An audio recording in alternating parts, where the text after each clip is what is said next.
Од градот можеби прскаат против комарци, ама изгледа со вода. Одиме по улици, трчај па сопни се, а ѓубрето како да вирее од подземја, додека бездомните кучиња не ни даваат мир. Вакви се коментарите на скопјани кои ги обвинуваат градските власти дека не си ја вршат работата. Страшно е тоа. Не сме задоволни, верувам, многу не се задоволни. Замислите, у Каркуш кучините напаѓаат луѓе. Таму има највише сине кучиња. Секди ги има. Се плашат децава, се плашат жениве. Ужас нешто. Не се презима ништо, до кај ќе стигнава работа не се знае. Да му ги врзите на едно јаже на градоначалникот на Скопје и нека си ги носи, само тоа знае да работи. Да се отвори некое, значи, згрижувачко место за кучиња, на пример, да се како што се им се стават тие наушите, нели? И може да се приберат, значи има начин. Ја малку сум брутален, дека не ми вика тоа женија Анима Ануна, како се вика, коче апнат куче дете од година дена нигде ги нема. А после тоа само се буди. Кажете ми, имаше и изголемено присуство на комарци. Дали градските власти си ја работат според вас? Не, воопшто. Други години се слуша авиони, се слуша секако летаат и по 3-4 имаше во група иде. Оваа година дали само еднаш кај јан слушнато авиони да пролетуваат. Дали со вода прскаат, дали со што прскаат, ја не знам. Лажните авиони, како што се нешто предпоставува, ако се лажни, тие прскат, што прскат или врват над нас да ги видиме, тоа е не знам.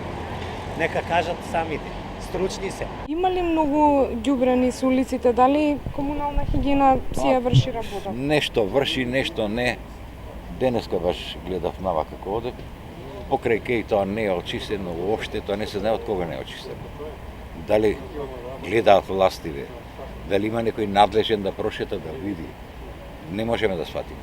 Прљаво е, и тоа центарот, па да не збориме за периферијата.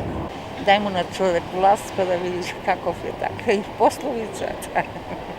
Скопјани преку социјалните мрежи се жалат на хигиената во градот. Со ѓубре е полн и градскиот парк. На социјалните мрежи се уште се актуелни и шегите на сметка на градоначалникот Шилегов за комарците. Градоначалникот пак се правда дека дел од проблемите ги наследил од претходната власт, но негира дека управата на градот не бара начини да ги реши. Во однос на бездомните кучиња, чиј број во главниот град расте, градоначалникот посочува дека нема да се изградат нови. Наместо тоа, се чека да завршат административните постапки за легализација на вардариште, пошто стационарот ќе се реновира. За овие 10 месеци овие кучиња не се накотија во овој град. Ние како градска администрација, како јас дојдов, најпрво го отворивме стационарот за да можат и граѓаните да ги видат условите во кои што се условно речено згрижуваат животните скитници. Формиравме заедно со невладините организации кои што ја покриваат оваа област, заедничка комисија по основ на која што во Советот на градот Скопје беше презентирана и усвоена програма за згрижување по која што работиме. Додека градоначалникот се правда коментирајќи дека акциите за чистење се започнати, како и дека преку лето работи за намалување на аерозагадувањето, а вината за моменталните состојби ја префрле на претходниците, граѓаните чекаат чисто, зелено и европско Скопје. Скопје за кое говореше во неговите предизборни ветувања.